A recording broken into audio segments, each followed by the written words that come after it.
My sister claimed she paid off mom's mortgage. Everyone applauded, but what I did after that night changed everything. Subscribe so you don't miss what's next. Alyssa used to cry on my shoulder about overdraft fees and eviction notices. I helped every time. She was charming, quick to blame bad luck. Once, she borrowed my car and never returned it. Mom said, "She's just struggling, honey." I believed it. Eleanor warned me Alyssa was manipulative. But family is family, right? I bought into that lie until it cost me more than money. It cost me peace. At 24, I was juggling 3 jobs while Alyssa coasted. She moved back in after her business partner bailed. She never paid rent, yet criticized my furniture. Dad called me uptight for locking my bedroom door. Eleanor lent me noise-canceling headphones and said, "You're not crazy." Still, I felt guilty every time Alyssa turned the tears on. It wasn't just enabling, it was survival dressed as sacrifice. Mom asked me to co-sign a loan just to help Alyssa start over. I refused. That night, my tires were slashed. No proof, but Alyssa smirked when I brought it up. "Maybe you shouldn't park like a jerk," she said. Eleanor suggested cameras. Dad waved it off. "You're being paranoid." I patched the tires myself, heart pounding. Was I imagining things, or was this how she kept everyone in check? Alyssa showed up at my job. Claiming I owed her for emotional labor, she caused a scene in front of my boss. I tried to explain she wasn't well. Her pulled me in later. "Keep personal matters outside," they warned. Eleanor said, "She's escalating." I nodded. But inside I was unraveling. My parents told me to apologize for upsetting Alyssa. Was this my fault, or was I slowly drowning in her chaos? I locked my bedroom door every night now. One morning, I found my laptop missing. Alyssa shrugged, said she needed it for a job application. She never asked. Dad called it sharing. Eleanor offered to store my documents at her place. I agreed. That week, a credit card opened in my name. I stared at the statement, hands shaking. My savings were next. How long could I keep pretending this was love? I froze my credit, changed my passwords, and installed a lockbox. Alyssa laughed. "What are you hiding, Chloe?" I didn't answer. Eleanor texted me links to therapists. Mom begged me to stop being so dramatic. I started sleeping at Eleanor's place more. At dinner, Alyssa loudly prayed I'd stop withholding love. Everyone chuckled. I wanted to scream. Was I heartless? Or finally waking up? I looked at my family and felt like a stranger. Eleanor helped me create a paper trail: photos, screenshots, receipts. I kept them on a flash drive hidden under my car seat. Alyssa accidentally spilled coffee on my purse. My planner and phone were soaked. "Oops," she said, not even pretending remorse. I cleaned up, shaking. Mom consoled Alyssa. "She's trying." I realized they weren't blind, they chose not to see. I whispered to Eleanor, "They'll never protect me." She squeezed my hand. "Then we protect you." Dad asked why I didn't come home for Sunday dinner. I told him I didn't feel safe. He laughed. "You girls fight like cats, but you love each other." I said nothing. That week, Alyssa posted baby pictures of me online with mocking captions. My coworkers saw. I confronted her. "Lighten up," she said. Eleanor offered to report the post. I stopped her. I wanted my parents to see, but they never logged on. Alyssa stole my car keys, took off without asking. I reported it stolen.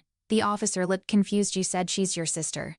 I nodded. "We just need it on record," Eleanor said. Alyssa returned the car 2 days later. Tank empty, wrappers everywhere. "You're welcome," she said. My parents were furious at me. "You embarrassed her," Mom snapped. I stood there speechless. Maybe the worst part wasn't Alyssa. It was realizing no one wanted the truth. Preston, my ex, messaged Alyssa, asked if I'd pretend we're dating to get back at you. My stomach dropped. He sent screenshots. I showed them to Dad. He barely looked. "Let it go," he said. Eleanor disagreed. "She's dragging everyone into her mess." I nodded, gripping the flash drive tighter. The house felt like a minefield. Every silence booby-trapped. I wasn't paranoid, I was cornered, and no one cared unless it hurt them to. At Sunday dinner, I stood before dessert and opened my laptop. "You all need to see something." I played the voice memo. Alyssa admitting she faked the eviction, forged a check in my name. Silence. Then Mom said, "This isn't the time." I slammed the lid shut. Eleanor stood. "If not now, when?" Alyssa smiled, calm. "That's illegal." Recording me. Dad stared at his plate. I walked out. No one followed. The next morning, Mom texted, "Apologize to your sister, or don't bother coming home." I didn't reply. Eleanor brought me coffee. That took guts. I felt numb. Alyssa posted cryptic messages online about betrayal, narcissists, family drama. People messaged me, "You okay?" I deleted my accounts. Preston sent more screenshots. She was telling people I was unstable. I printed them, stapled them to a report. "Let's make it official," I told Eleanor. We went to the police. I filed a formal complaint. The officer raised an eyebrow at the flash drive but logged the report. "It's a start," Eleanor whispered. That night, Alyssa stood in the driveway, blocking my car. You really want to make this ugly? I hit record on my phone. You already did. She lunged, yanked the door handle. I locked it and drove off. My hands trembled the whole ride home. A week passed, no response from the police. Alyssa texted, I forgive you. I blocked her. Dad emailed me, don't destroy the family. Eleanor's lawyer friend reviewed my report. You need more. So we printed receipts, credit pulls, timestamps. I cried in Eleanor's bathroom. Why do I need to prove I was hurt? She hugged me. Because they won't believe it, until it's in ink. I hated that she was right. Eleanor arranged a meeting with Vince, her firm's investigator. He listened, nodded, asked questions no one else had. You kept all this, he said, scanning the folder. I nodded. Good instincts. You're not the first. That shook me. I wasn't alone. He promised to look into Alyssa's financial history, if there's a pattern. We'll find it. I felt hope for the first time in years, not because of family, because of strangers who believed me. Vince found 3 civil complaints filed against Alyssa, small claims court, unpaid loans, bounced checks. She's good at making herself look like the victim. He said we compiled everything, dates, aliases, screenshots. A Preston signed an affidavit. She scammed my roommate too. When I handed it all to Vince, he said, this is enough. For the first time, I believed him. I exhaled. Maybe justice wasn't loud, but it was building. Paper by paper, Dad called. We need to talk. I met him at the diner. He looked older, defeated. Alyssa said, you're trying to ruin her. I showed him the file. He didn't open it. She's still your sister. I paid for my coffee, stood up. She's a fraud, Dad, and you let her be. He didn't stop me from leaving. No apology, no defense, just silence. And that hurt worse than anything Alyssa ever did. Mom blocked me. Alyssa texted from an unknown number. Hope it was worth it. Vince submitted the report to his firm's legal team. They reached out to previous victims. Eleanor cooked dinner that night. I barely touched my plate. I thought I'd feel free. I said, you will, she replied. But it's a process. I believed her. The chains weren't just from them. They were inside me too, and I was learning how to cut them. Preston came by with a manila folder. Thought you'd want these old texts, weird voicemails. Alyssa left. He looked tired. She messed with more people than you know. We sat in silence. Then he said, I'm sorry I didn't believe you sooner. I nodded. It wasn't about being right. It was about no longer being alone in the dark. We had light now, maybe not blazing but steady, and that was everything. Vince called. We've got her. A fraud report just hit from Nevada. It connects all the dots. I sat on Eleanor's couch, stunned. He continued, it's in motion now. She'll be investigated formally. I clutched the flash drive, the one I nearly threw away so many times. You did the right thing, he said. And finally, I believed it. Not because it hurt less, but because I stopped pretending it didn't hurt at all. A news article popped up. Local woman under investigation for financial fraud across 3 states. It was Alyssa's face. The headline didn't say her name, but the photo was unmistakable. I sent it to Dad. No reply. Eleanor texted, it's happening, but all I could feel was cold. The world was catching up to what I already knew, but what did it mean if my own family still refused to face it? Alyssa's friend Cassie reached out. I didn't believe you before, but she scammed my mom, signed her up for a fake wellness retreat. She sent screenshots, bank transfers. What do? I shared Vince's info. You're not alone, I said. It felt strange offering solidarity in a war I never wanted. But maybe that was power too, turning wounds into shields, helping someone else escape what I'd spent years clawing my way out of. Mom emailed, this is tearing us apart. Drop it. No mention of Alyssa's crimes, no concern for the people she hurt, just fear of shame.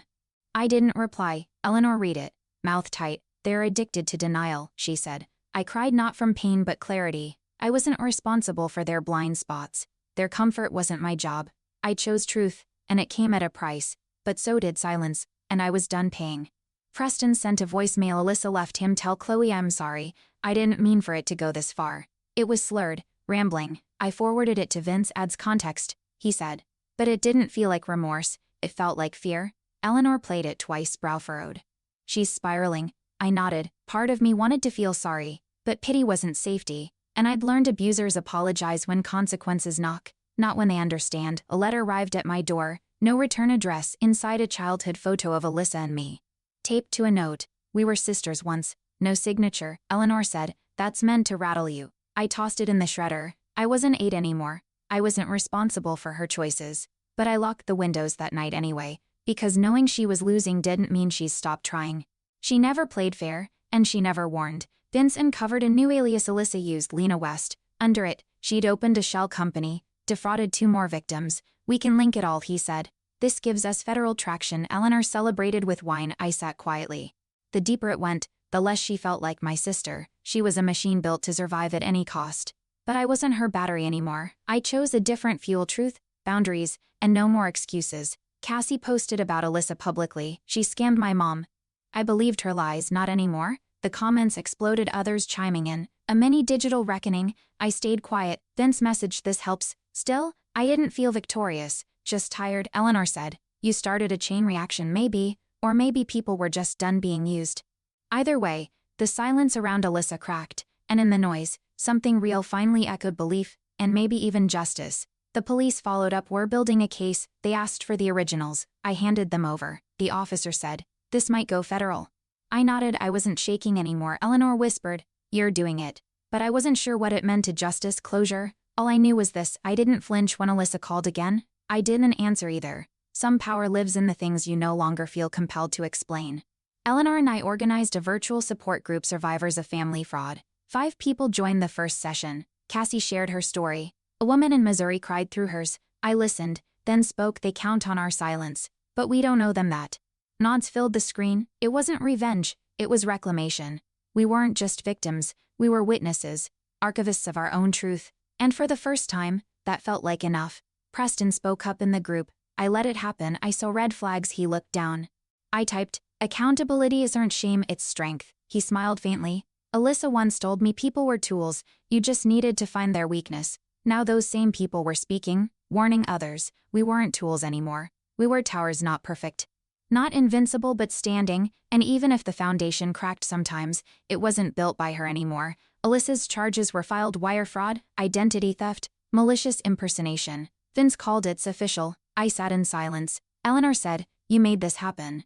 But it didn't feel like victory. Not yet. My family didn't call. No apology, no admission, just silence. I deleted their numbers, not out of anger, out of peace. Some ties rot from the inside. You don't cut them in rage, you let them fall because they no longer hold anything together.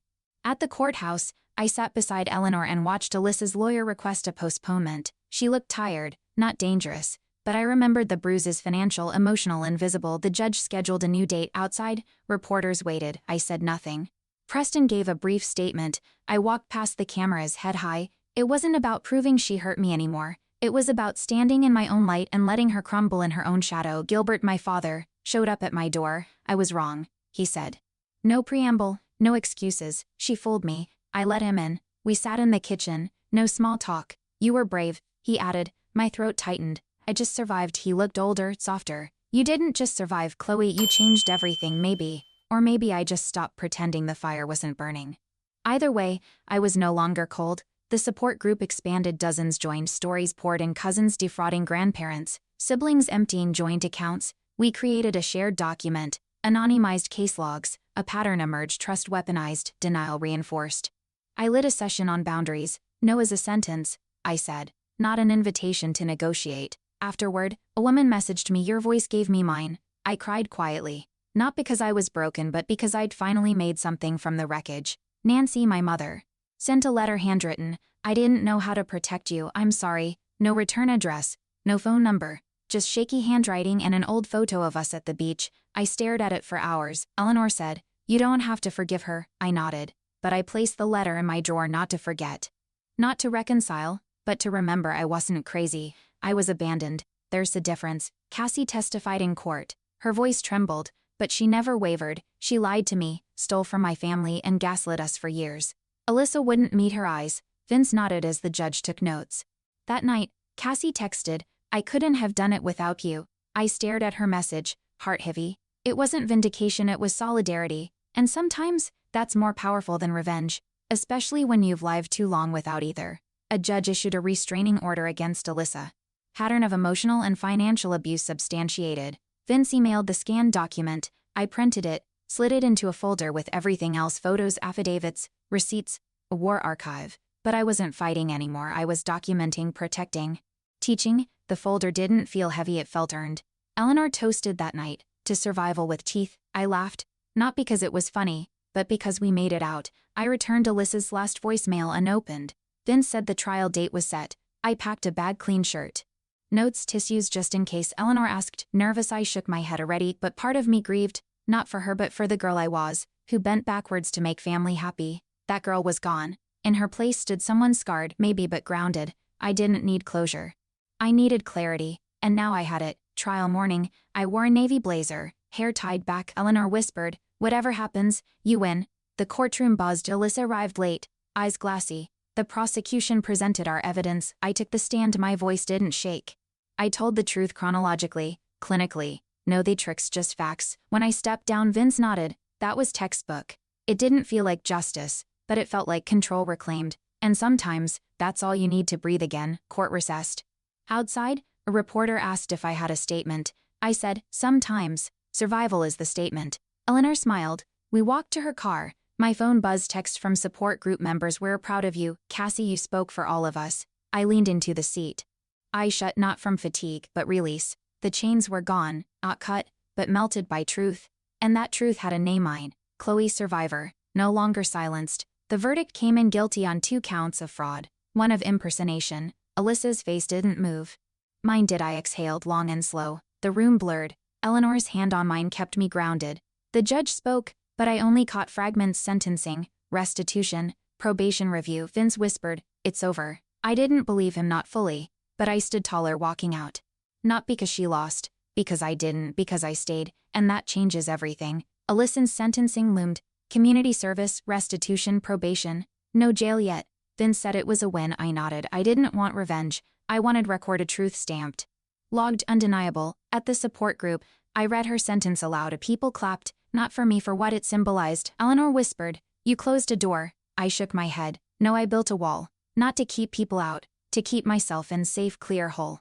And finally, unapologetically mine, I visited the old house, empty now, for sale sign crooked on the lawn, the porch where Alyssa stole my phone, the steps where Mom said I was too sensitive. I stood on the driveway, not to reclaim it, but to release it. Eleanor snapped a photo. "Proof," she said, "that you were here, and you left better." I nodded. Closure isn't always loud. Sometimes it's a quiet exit, a door you no longer need to knock. A journalist requested an interview. "We want to highlight financial abuse within families." I hesitated. Then said yes. The article ran with my first name only. Responses poured in, people sharing, thanking, crying. One message stuck: "You helped me leave." I sat with that. Not pride, not sorrow, just resonance. Words matter, stories break silence. Eleanor raised her glass to survivors who speak. I toasted back, not because I needed applause, because I finally believed I belonged. Alyssa appealed. Ben shrugged. "It's expected." It won't go far. I didn't panic. I filed it away mentally and literally. Another tactic. Another delay, but not another defeat. Eleanor said, "She's still trying to rewrite the ending." I smiled. "Too late. I already published mine." Closure isn't a ruling, it's a decision. To live forward. To speak louder. To stop waiting for apology-shaped peace, and that's what I chose, even if she screamed into silence forever. Support group went national. A podcast invited me to speak. Topic: family isn't always safe. I hesitated, then said yes. My voice cracked once, but I kept talking. I shared the stolen money, the guilt, the gaslighting, and the moment I chose me. Listeners wrote in. "Your story is mine." I didn't cry until later, alone, and not from pain but from power. We weren't broken. We were rebuilding, brick by truth-soaked brick, and my story was now shelter. Cassie launched a nonprofit, family abuse education and advocacy. She asked me to join the board. "You built this," she said. I accepted, not out of pride but purpose. We held workshops, answered emails, created safety kits, real tools for real escape. One teen wrote, "You saved my future." That shook me, not because I felt heroic, but because I once needed saving too. Now, I could be the hand I never had. That's what legacy meant. Preston sent me an email, short, polite. "I'm in therapy now. I hope you're well." I replied, "Good, me too." That was it. No rehash, no re-entry, just 2 people stepping out of old shadows. Eleanor asked if I'd ever see him again. "No need," I said. Some chapters don't require sequels, just acknowledgements, like waving to someone you once drowned with before you learned to swim. The water's still deep, but I'm no longer afraid of it. Gilbert joined a support session, quiet at first then. I enabled my daughter. I failed the other one. Silence followed, then nods. He looked at me. "I'm still learning," I said. "So am I." Forgiveness wasn't a grand gesture. It was showing up, trying, listening without defense. And maybe, just maybe, that's how we mend, not by pretending it didn't happen, but by building something honest on the ashes. No illusions, just accountability and bricks of truth. Nancy called, voicemail only. "I miss you." I didn't call back. Eleanor asked why. Missing me isn't the same as seeing me, and I wouldn't disappear for her comfort. I'd learned the cost of shrinking. Now I spoke. I stayed calm. Not out of spite but health. Space wasn't punishment, it was oxygen. and I'd been gasping too long. Maybe one day, she'd exhale too, but I wouldn't wait for it. I was already breathing just fine. Vince received an award for advocacy. He invited me to the ceremony. Wouldn't have cracked this case without you. I sat in the audience applauding, not for recognition, for the ripple, for the people now safe, now seen. Afterward he handed me the mic. Anything to say? I paused. Then no family is worth your soul. Choose safety, choose truth. The room clapped. I stepped down. I didn't need a trophy. I had my name back. The house I live in now is quiet, safe. No footsteps stalking hallways. No missing keys, just Eleanor. Laughter. I hung one photo me at age 10, smiling wide. I look at it each morning. Not to mourn, to remind, that girl survived. That woman rebuilt. Alyssa's shadow still lingers, faint, but I no longer chase light. I carry it. And wherever I go it shines, not in spite of the damage, but because of it. I stood in front of a classroom, guest speaker for a psychology class. Topic: emotional manipulation within families. I shared my story. Not every detail, but enough. Students listened, some cried. One girl asked, "How did you know it was abuse?" I said, "When I stopped blaming myself." That moment stayed with me. I wasn't teaching trauma, I was mapping exits, because silence buries, but stories dig us out, and sometimes, into each other's freedom. Eleanor found my old journal, pages warped, tear-stained. "Should I toss it?" she asked. I took it. Flipped through entries filled with doubt, shame, silence. I kept it, not to relive but to remember. Growth isn't clean, it's jagged, uneven, painful. That journal didn't lie, I did, to myself, to survive. But every scribbled line was a breadcrumb back to me. And now I walk forward, not to escape the past, but because I finally outgrew it. One morning, I caught myself laughing full belly. No weight behind it. Eleanor noticed. "You haven't done that in years." She was right. I used to smile to make others comfortable. Now it came from somewhere real. The absence of fear. The presence of joy. Healing isn't loud, it's subtle. A breath unhindered. A laugh untethered. I no longer scanned rooms for danger. I filled them with safety. And that's when I knew I had made it home. Cassie gave a speech at a conference. Survivors don't need fixing, they need space. I stood backstage, heart swelling. Afterward, she hugged me. "This is because of you." I shook my head. "Because of us." That's the thing about healing, it multiplies. One voice frees another. One choice unlocks dozens. I wasn't the only one walking out of fire. I just lit a few torches along the way, enough to make sure no one walks alone again. I planted lavender in my backyard, my first solo project. Digging, hands in dirt, sun on my back, no noise. No chaos, just growth. Eleanor watched from the porch, smiling. "Looks like peace," I nodded. Years ago, I'd have waited for Alyssa's approval. Now I plant without permission. Lavender doesn't bloom overnight. It roots first, quietly, steadily, like me. I'm not who I was, but I remember her. And I honor her with every rooted, fragrant breath. Gilbert wrote again, "I want to learn, not just be forgiven." I replied, "Start with listening." He joined another support session, quiet, attentive. Later he said, "I didn't protect you, but I want to now." I didn't promise closeness, but I allowed the attempt, not for his redemption, for mine. Because sometimes, healing is letting someone rebuild beside you, even if the foundation cracked long ago. And sometimes that's enough, not for trust, but for truth shared. Alyssa was denied her appeal. Her restitution payments began, small checks mailed monthly. I never cashed them, just stored them as proof, not of her guilt, but of my release. Eleanor asked, "Closure?" I shook my head. Evidence, not that she changed, but that I no longer needed her to. Her power was gone. Not stolen, surrendered by me, on my own terms. And that, finally, was justice that didn't need an audience. Cassie and I co-hosted a webinar on reclaiming boundaries after family betrayal. Over 300 people attended. Afterward, someone messaged, "I thought I was alone." You proved I wasn't. That's what mattered. Not the numbers, the impact. I didn't need every listener to believe. Just one, because every story opened another door. And maybe, just maybe, we were building something bigger than survival. We were building connection. The kind Alyssa never thought we'd find. I took a solo trip to Oregon mountains, silence, no signal, just me and the quiet. I hiked for hours, no agenda. One morning I stood on a cliff edge, arms wide, no fear, just breath, just space. I whispered, "You're safe now." It wasn't a prayer, it was a promise to the girl I used to be, and the woman I became. Both survived and both deserved this peace. Gilbert mailed a photo me at graduation, arms around Eleanor. "Proud of you," he wrote. I placed it next to the childhood one. Not to forget it, but to frame contrast. I didn't erase the past, I just stopped dragging it forward. Forgiveness wasn't reunion, it was choosing peace over performance. Gilbert was trying that. Didn't erase the damage, but it acknowledged it. And sometimes, a mirror held up is braver than any apology. I started writing essays, guides, eventually a book. Leaving the fire healing from family betrayal. Eleanor edited it. Cassie wrote the foreword. Publishers called. That wasn't about money, it was movement. The book tour felt surreal. Strangers hugging me, sharing their stories. Every page was a step. Every word, a match lit in the dark. I didn't write to be heard, I wrote to hand others their own flashlight. One truth at a time. The nonprofit launched its first retreat. 30 survivors, quiet cabins, open hearts. On closing night, we lit candles, each naming one thing we'd let go. I said shame, flame flickered, safe, present, whole. Eleanor hugged me. You kept were light. I nodded. Because survival was never the end, it was the beginning. And from that fire, we built not just safety but something sacred. A future ours, no permission needed, no apologies left, just light. Thanks for watching. Hit subscribe to check out more stories on my channel.